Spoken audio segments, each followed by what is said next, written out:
प्रणाम ऋषि असुरी, क्या आपकी तपस्या पूर्ण हो गई? अरे कहाँ जा रहे हैं? क्या आप मुझसे क्रोधित है? वर्षों से तप में लगा हूं। आंधी, बाढ़, असुर भी मेरे तप को तोड़ने में सक्षम नहीं हुए, किंतु तुम उनसे भी अधिक शक्तिशाली हो। मेरे मौन को तोड़कर मुझे बोलने पर विवश कर दिया। कौन हो तुम बालक? पता चलेगा, किंतु मकरासुर से सामना करने के बाद देखते हैं किसे पिता कहकर पुकारता है वो। तुम विवाहित हो? ना ना ना ना, ना हम विवाहित हैं और ना श्री राम के भक्त हनुमान जी। कथा सुनाने का समय नहीं है। अयोध्या जाकर हनुमान जी को थोड़ा आराम देंगे। उन्हें श्री राम के चरणों से हटाकर मैं और मेरे भैया बैठ जाएंगे। लगता आप समझे नहीं, रहने दीजिए। आप तप कीजिए और मैं अपनी माता की आज्ञा का पालन कर आपकी रक्षा करता हूँ।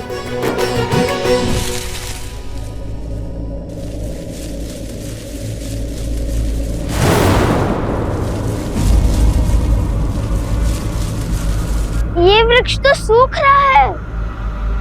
अर्थात मकरासुर निकट है। ये उसी का प्रकोप है।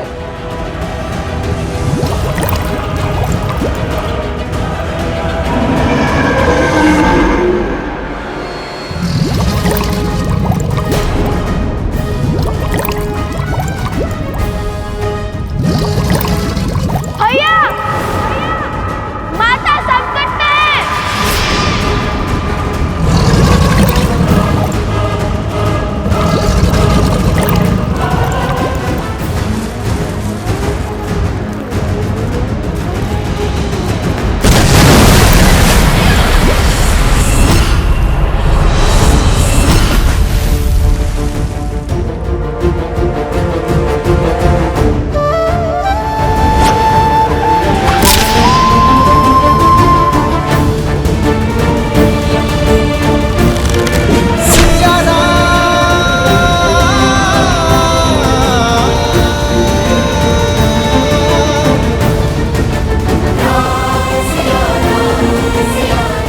सीते, माता, माता।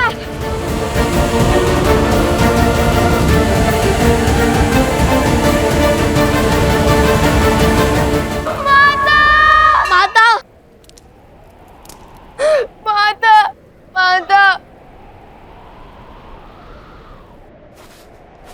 ये कैसा अनर्थ है पिताश्री? देवी सीता मन की शांति पाने निकली थी, वो किस घोर पाश में बंध गई? ये पाश नहीं है पुत्र, मुक्ति का मार्ग है। समाज की मुक्ति, संसार की मुक्ति। जिनका अंतःकरण शुद्ध होता है, नियति उनसे ऐसे ही भलाई के कार्य करवाती है। उनके तो स्वार्थ में भी निस्वार्थ की भावना छिपी होती है, जिससे जगत का कल्याण होता है। किंतु लवकुश, इस विपदा में कौन करेगा उनकी सहायता? नियति चक्र की अपनी ही गति होती है। हमें धैर्य रखना होगा।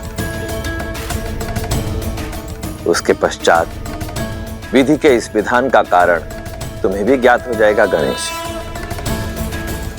मेरे पास आओ पुत्र।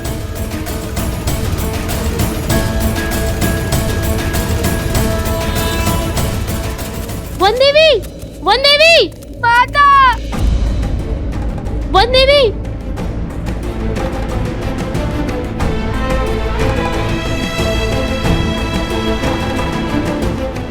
नहीं, आज से पूछो कुछ नहीं होगा माता को। किंतु जल में तो माता देवी फाल्गु का जाप कर रही है, कुछ नहीं होगा उन्हें। और अब मैं उन्हें बचाने जाऊंगा। देखो, जल में कूदने से कोई लाभ नहीं होगा। जल में मकरासुर की शक्ति का सामना करना असंभव है। उस दुष्ट को हराना है तो उसे उसके साम्राज्य से, इस नदी से बाहर निकालना होगा।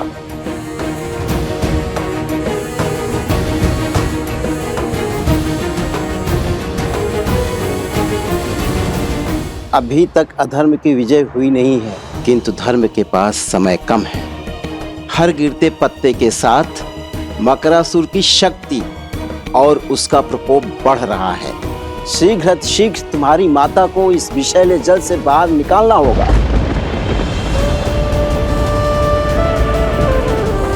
सीते,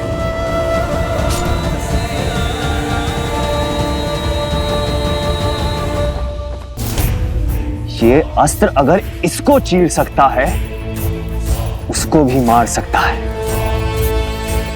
ये आज स्पष्ट हो गया कि ये नर है, नारायण नहीं।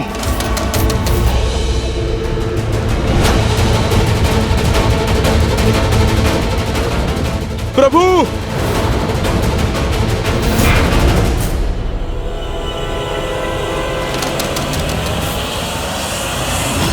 आप ठीक है ना प्रभु? मन बार बार किसी अनिष्ट की ओर संकेत कर रहा है हनुमान, किंतु युद्ध भूमि में लड़ रहे योद्धा को संसार की कोई उलझन उलझा नहीं सकती। यह धर्म युद्ध है, तन और मन दोनों छोड़ने होंगे। किंतु अंगद नहीं लौटा हनुमान, वो अवश्य ही किसी संकट में है। जाओ हनुमान और अपने शिष्य की सहायता करो। प्रभु, किंतु मैं आपको छोड़कर कैसे? बड़ा मायावी है ये चंद्रबाहु। चाहे आप जितने भी प्रहार करो, क्षण भर में इसका घाव भर जाता है। उसकी शक्ति हमारी सेना पर भारी पड़ रही है। पाप पुण्य पर हावी अवश्य हो सकता है हनुमान, किंतु उससे जीत नहीं सकता। जब समस्या का समाधान ना निकले तो दृष्टि नहीं, दृष्टिकोण बदलना चाहिए। जब समस्या का समाधान ना मिले तो दृष्टि नहीं, दृष्टिकोण बदलने की आवश्यकता होती है। यही कहती है ना हमारी माता।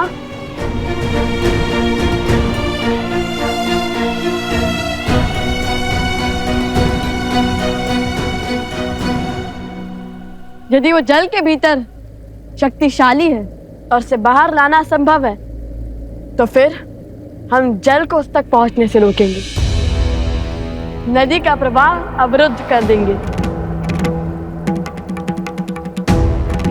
ये कैसे होगा लव? मुझे तो ये युक्ति भी असंभव लगती है। यह भैया के मुख से निकली बात कभी असंभव नहीं हो सकती।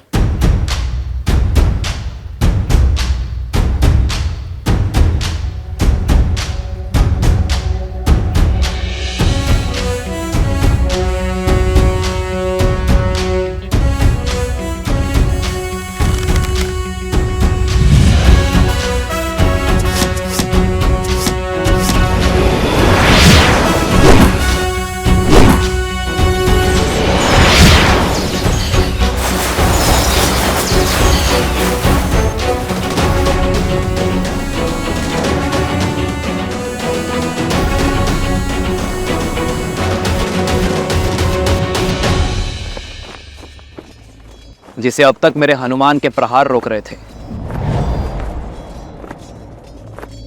उसे अब मेरे बाण रोकेंगे। वो मारा नहीं जा सकता, किंतु बांधा जा सकता है।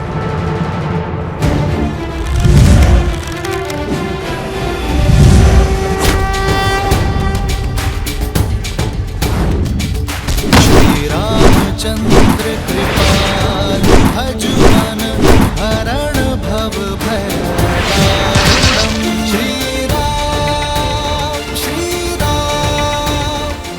जाओ हनुमान, शीघ्र अतिशीघ्र अंगद को खोजो।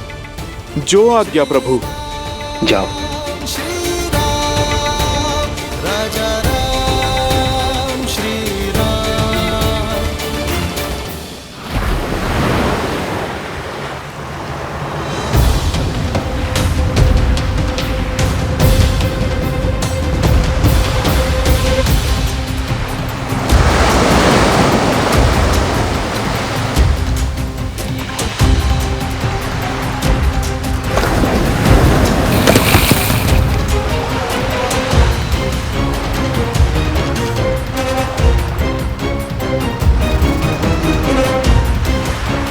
जल का प्रवाह बहुत तीव्र है, इस पे सेतु बनाना संभव नहीं है लवकुश। हमें बिना समय गवाए सहायता ढूंढनी चाहिए।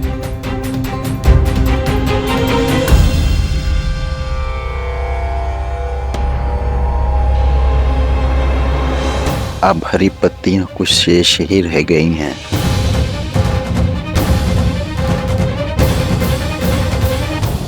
जब तक हम सहायता खोजेंगे तब तक समय और देवी के प्राण खो चुके होंगे। माता की रक्षा का प्रण हमने लिया था और उस प्रण को पूर्ण भी हम ही करेंगे, कोई और नहीं।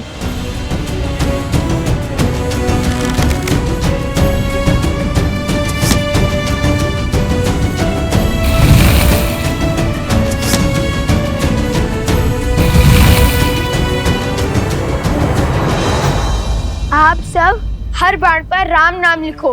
राम नाम में शक्ति है, वो सेतु बना सकता है, जल आश्रम तक पहुंचा सकता है, तो जल को रोक भी सकता है। अति उत्तम कुश। हम बांध को दोनों छोर से बनाना शुरू करेंगे और बीच में आ मिलेंगे। इससे नदी का प्रभाव बीच से निकल जाएगा और किसी एक और अधिक दबाव भी नहीं बनेगा। जय श्री राम! जय श्री राम! जय श्री राम! जय श्री राम! जय श्री राम! जय श्री राम राम राम कहो जय श्री राम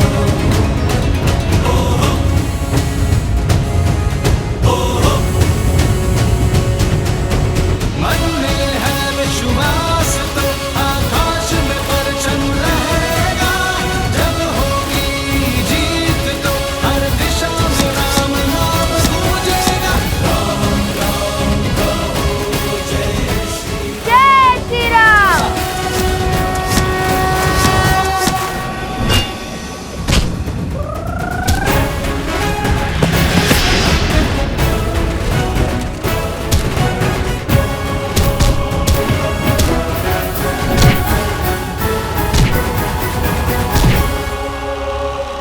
अभी भी समय है चंद्रबाहु, आत्मसमर्पण कर दो, अधर्म का मार्ग छोड़ दो, वानर राज सुग्रीव और उसकी पुत्री से क्षमा मांग दो। यदि उन्होंने तुम्हारे दुस्साहस को क्षमा योग्य माना तो यह युद्ध अभी इसी क्षण समाप्त हो जाएगा। तुम्हें दंड अवश्य मिलेगा किंतु तुम्हारे प्राण बच जाएंगे, अपने पापों से मुक्त हो जाओगे तुम और तुम्हारे शब्द। पहले मेरे पिता की माया, फिर उनके शब्दों ने तुमसे तुम्हारा बल छीन लिया। जो जो वचन तुमने अपनी पत्नी को दिए थे उन सबको तोड़ने पर विवश कर दिया। मैं सदा और अपने परिवार का पोषण और कल्याण में रत रहने का वचन देता। मैं सदा निष्ठावान रहूंगा, आपके या आपके परिवार पर आने वाली हर संकट की ढाल बनूंगा। रणनीति में मेरे पिता से हारे, रणभूमि में मुझसे हारोगे। इस संसार में स्त्री की इच्छा के विरुद्ध उसे बांधने, उसका अपहरण करने से बड़ा कोई पाप नहीं है। इसलिए कोई भी बल, कोई छल तुम्हें आज बचा नहीं सकता चंद्रबाहु। इसलिए व्यर्थ की बातें छोड़ो, कोई लाभ नहीं है इनका। लाभ तो बंदी बनाने का मुझे भी नहीं है राम। देखो, अंत की ओर बढ़ रही है तुम्हारी सेना।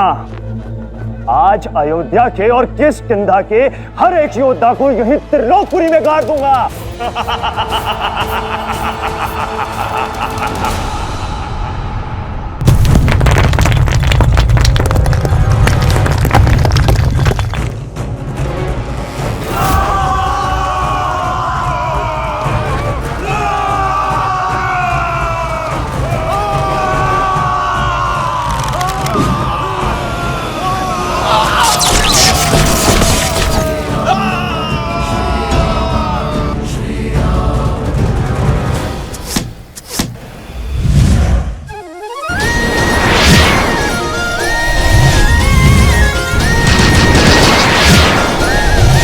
आपके लव पुष्प आ रहे हैं माता।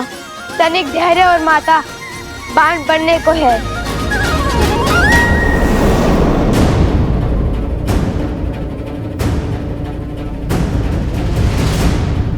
ये कोई असुरी माया तो नहीं?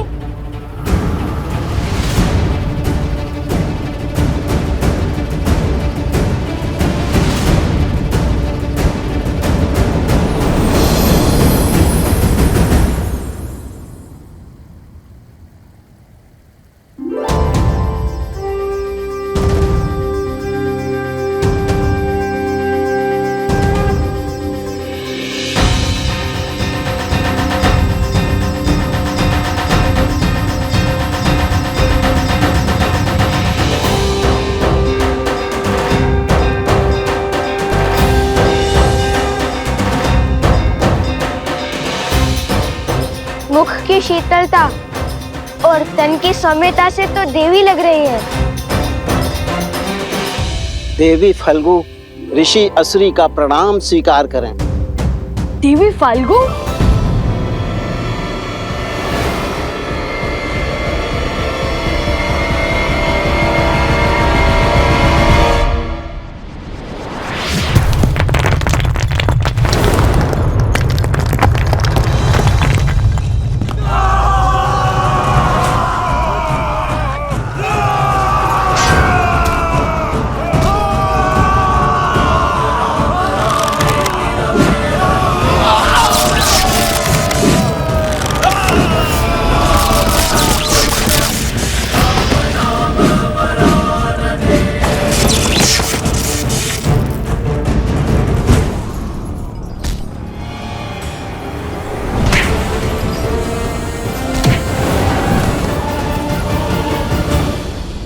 ओम विदात्मने विद्याहे हिरण्यगर्भाय धीमहि तत्रो ब्रह्मा प्रचोदयत्।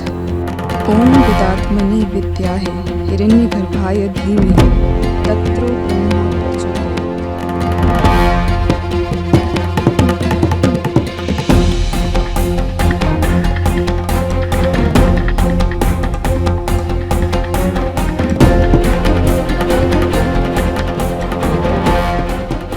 अंगद के यहाँ पे होने का प्रमाण तो मिल गया, किंतु वो स्वयं कहाँ है? अंगद! अंगद! अंगद! अंगद!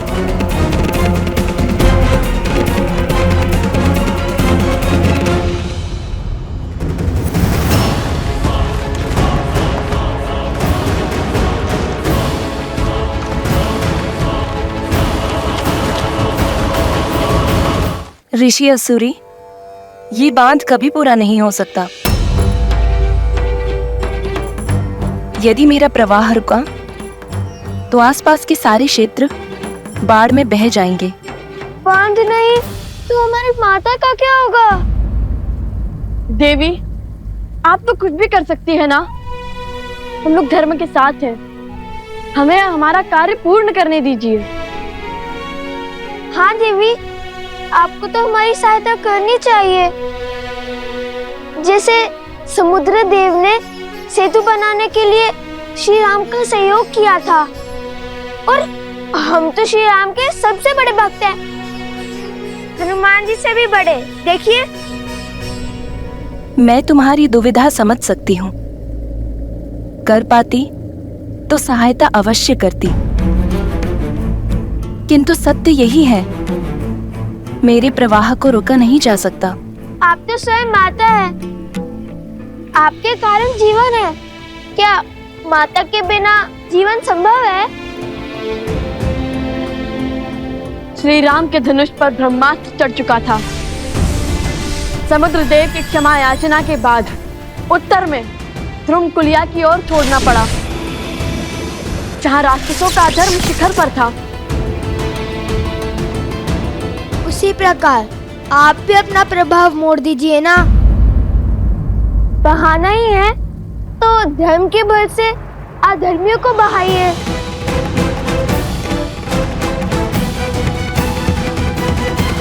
एक स्थान है यहाँ से उत्तर पश्चिम की ओर, महापवित्र सरस्वती नदी की सहायक नदियां, जहाँ असुरों का साम्राज्य फैला है। वो स्थान त्रिलोकपुरी कहलाता है। देवी, आप अपना वेग वहां ले जाइए। किंतु ऐसे कैसे मोड़ लूं अपना प्रवाह? मना मत कीजिए देवी। मान जाइए, आपको हमारी सौगंध। धर्म को हारने मत दीजिए देवी। हमारी वन देवी की रक्षा कीजिए। माता मान जाइए ना।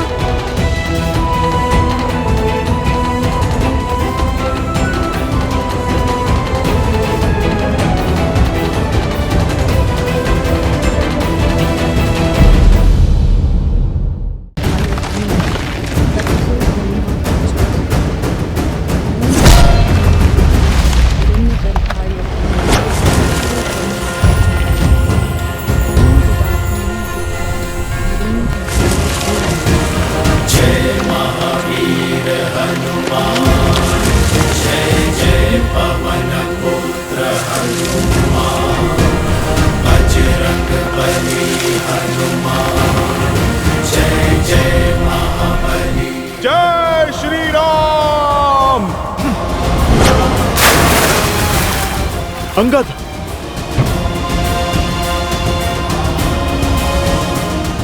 अंगद, अंगद, अंगद, तुम ठीक हो?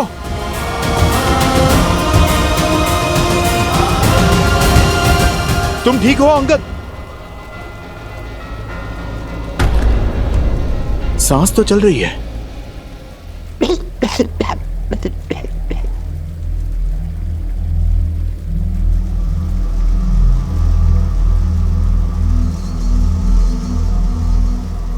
उसे रोकिए,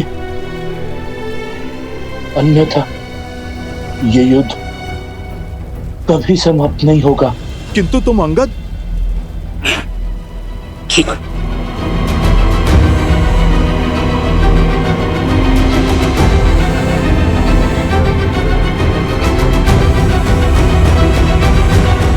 ऋषि असुरी, ये बांध कभी पूरा नहीं हो सकता। मना मत कीजिए देवी। मान जाइए, आपको हमारी सौगंध।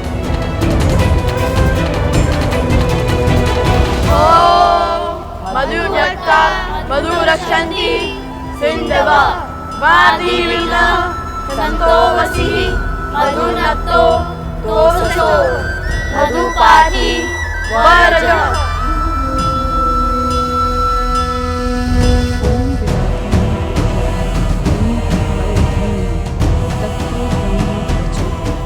देवी, आप पत्नी धर्म की आड़ में अधर्म कर रही हैं। उस अधर्मी की सहायता कर धर्म को तार तार कर रही हैं। आपके पति ने एक नारी के विरुद्ध अधर्म किया है। देवी, आप रुक जाइए, यह मंत्र बंद कीजिए।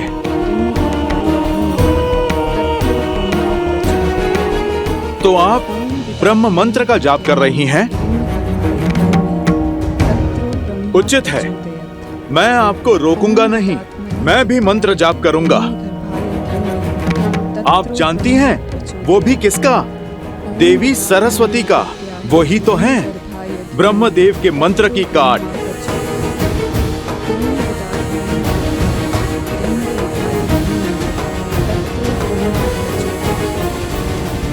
हे देवी सरस्वती, आप उपकार करें, जो यहाँ की सूखी नदियां हैं उनमें उफान भरे। मैं आपका आवाहन करता हूँ। तत्रो ब्रह्मा प्रचोदयात्। ओम पितामही माता, आप आइए ना, बहा के ले जाइए इन असुरों को और इनके साथ चंद्रबाहु को भी।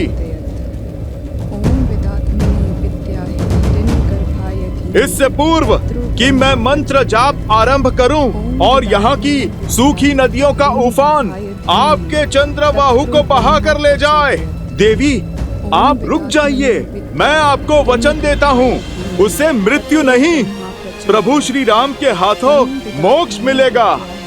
और देवी, यदि माता सरस्वती का वेग उसे बहा कर ले गया तो वो जहाँ जाएगा मैं उसे बिना अन्न जल के वहीं बांध दूंगा। जीवित रहकर भी मृत का जीवन जिएगा आपका पति।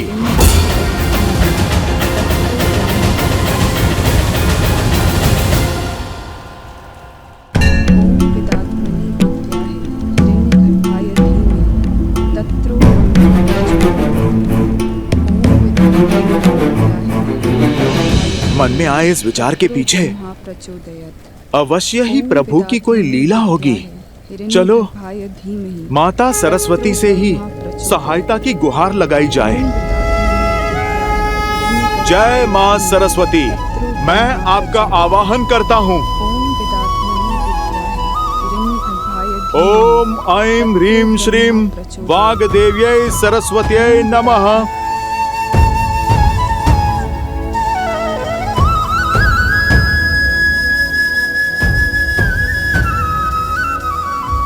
महापवित्र सरस्वती नदी की सहायक नदियां हैं, जहां असुरों का साम्राज्य फैला है। आप अपना वेग वहां ले जाइए।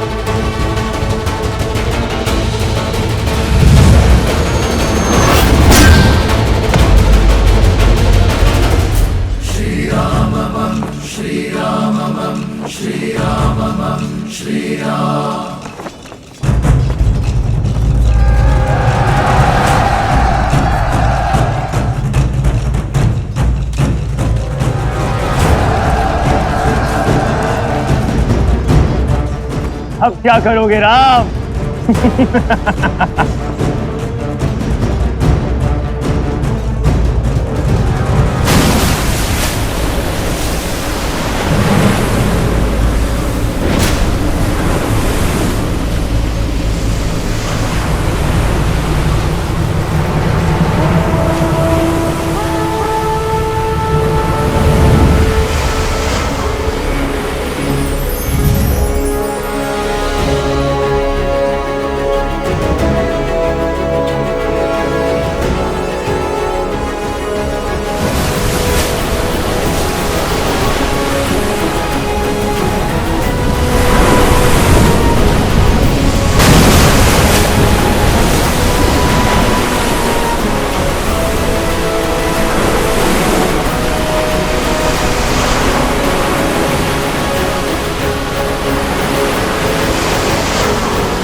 आप आ गई माता सरस्वती।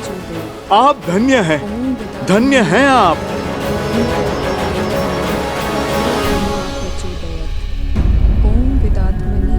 देवी, आपको माता सरस्वती के आने की गड़गड़ाहट सुनाई दे रही है? आप रुकिए, मैं अभी आपको स्पष्ट सुनाता हूँ।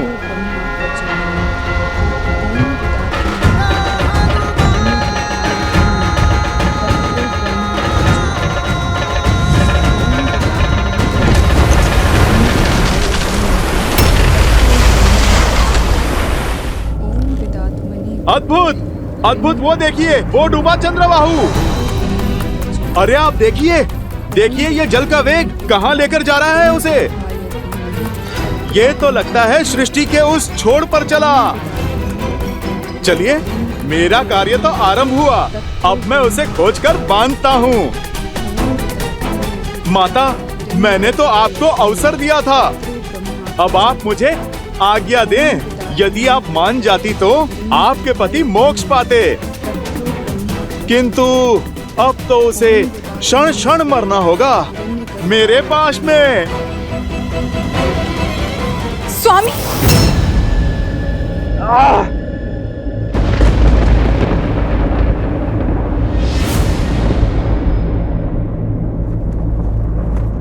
ये नहीं हो सकता। पद्मा, पद्मा, पद्मा।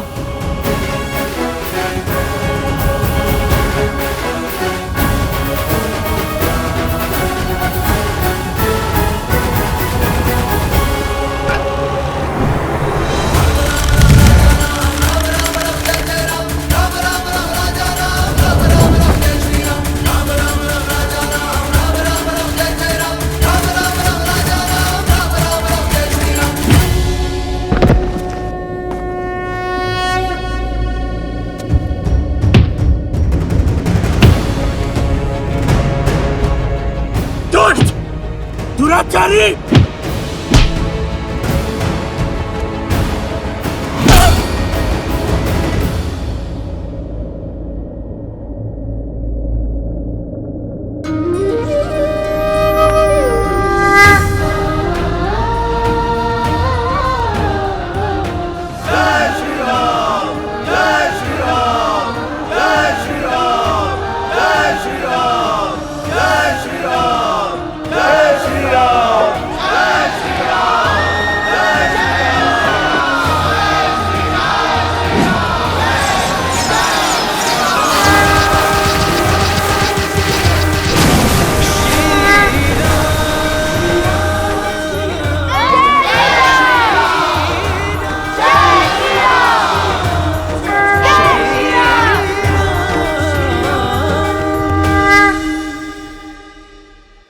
लव और कुश, आज तुम दोनों की बुद्धि और देवी सरस्वती के बल से त्रिलोकपुरी में असुरों का संहार हुआ।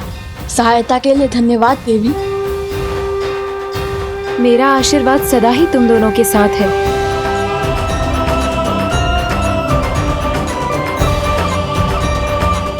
धन्य है वो माता पिता जिन्हें तुम जैसी संतानें मिली।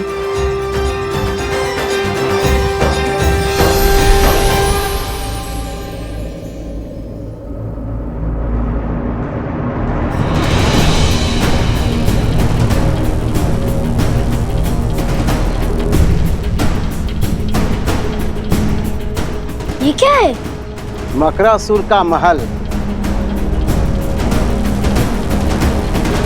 कहा था ना मैंने, दृष्टि नहीं दृष्टिकोण बदलो, फिर असंभव भी संभव हो जाएगा।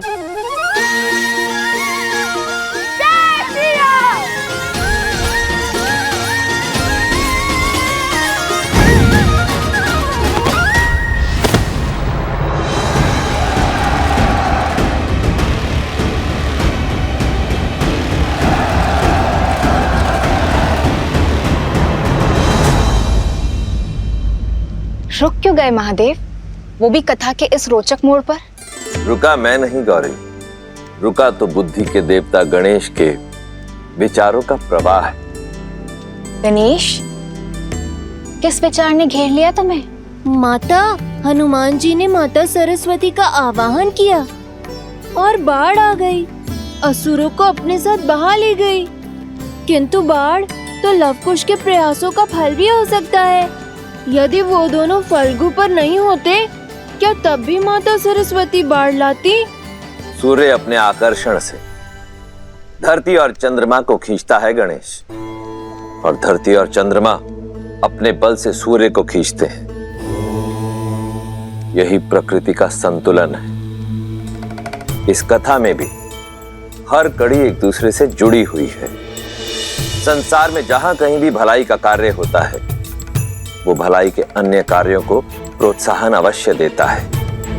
जैसे वर्षा के आगमन पर स्वयं समुद्र उठकर उसका स्वागत करता है, उसी प्रकार जब जब संसार में कहीं भी भलाई का कार्य होता है, तब तब भलाई का प्रत्येक अंश उसका स्वागत करता है। और फिर ये तो कथा ही जन्मों के संबंध की है, सिया राम की है। वो दोनों भले ही एक दूसरे से दूर हों, परंतु फिर भी एक दूसरे की भलाई का मार्ग अवश्य खोज निकालते हैं। अर्थात यदि एक व्यक्ति के सुकर्म दूसरों को प्रोत्साहन दे, तो धर्म की ये कड़ी अधर्म को धराशायी कर सकती है। हाँ पुत्र। अद्भुत, समझ आया। अब आगे की कथा सुनाइए ना पिताश्री। अवश्य। ये लो तुम्हारा उपहार।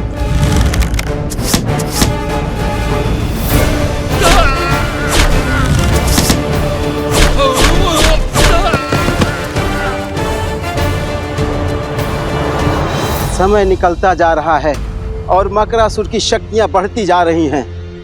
वन देवी की रक्षा के लिए मुझे अपने मंत्रों का उपयोग करना होगा।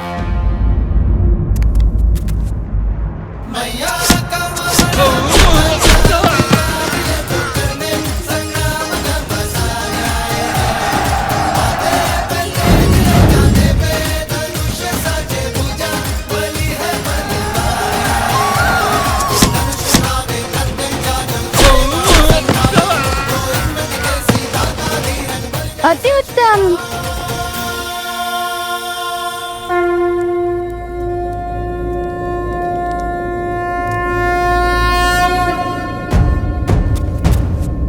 लव कुश।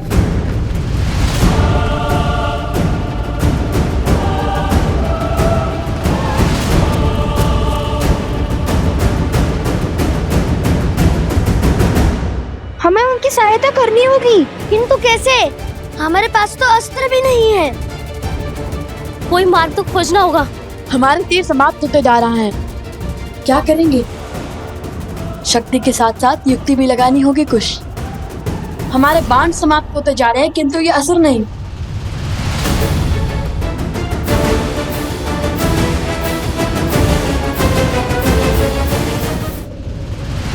कुछ ये ध्यान करने का समय नहीं है। युक्ति की खोज स्मरण करने का प्रयास कर रहा हूँ कि कभी श्री राम भी इस स्थिति में फंसे थे जहाँ उनके तीर समाप्त हो गए हो। अरे किंतु उनके पास तो अक्षय तीर था ना, जिसके बाण कभी समाप्त ही नहीं होते हो। ने अपने कर्मों से अभी अक्षय तीर नहीं पाया है। श्री राम भी इस स्थिति में नहीं फंसे, अब क्या करें भैया? कैसे बचाए माता को?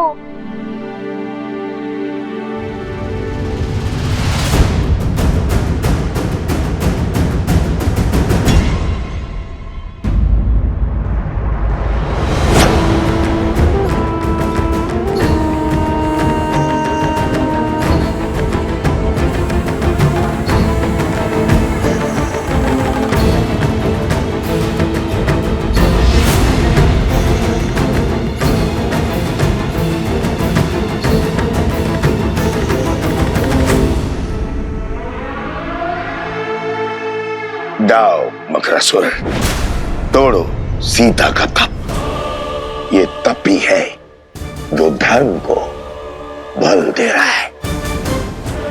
ये टूटा तो हमारी विजय और इसके पुत्रों की मृत्यु निश्चित है।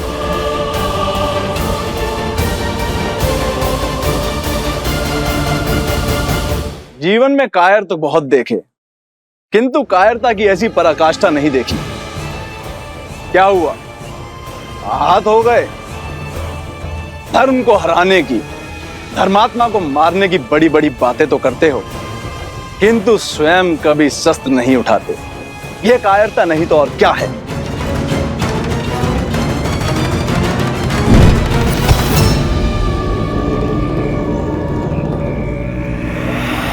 ये है तुम्हारा अस्त्र और ये है तुम्हारे सेनापति। हर योद्धा का अपना अस्त्र और अपना शस्त्र होता है, किंतु हाथ में थामा हर शस्त्र टूटकर बिखर सकता है, जलकर स्वाह हो सकता है। जब दो अस्त्र टकराएंगे तो एक का टूटना निश्चित है, किंतु मेरा अस्त्र न किसी के थोड़े टूटेगा, न किसी के जलाए भस्म होगा। ऐसा कौन सा अस्त्र है आपके पास? शब्दों का अस्त्र, वचनों के दान। वो शब्द, वो वचन जो बड़े से बड़े साम्राज्य को धराशायी कर सकते हैं। बिना खड़क उठाए हजारों लाखों जीवन पल में निगल सकता है। तलवारों की दिशा बिगाड़ सकते हैं मकरासुर, किंतु शब्दों की नहीं। अति उत्तम। लगता है रघुवंश की आहुति देकर संसार का सिंहासन संभालने के बाद मुझे तुम्हें ही अपना मंत्री पद सौंपना होगा। दो आज्ञा महाराज, किंतु पहले सीता का तप तो भंग कीजिए, उसके पुत्रों को अपने मार्ग से तो हटाइए। उनका अंत तो यहाँ होगा, मेरे साम्राज्य में। और रही बात सीता के तप की, तो लो अभी तोड़ देता हूं।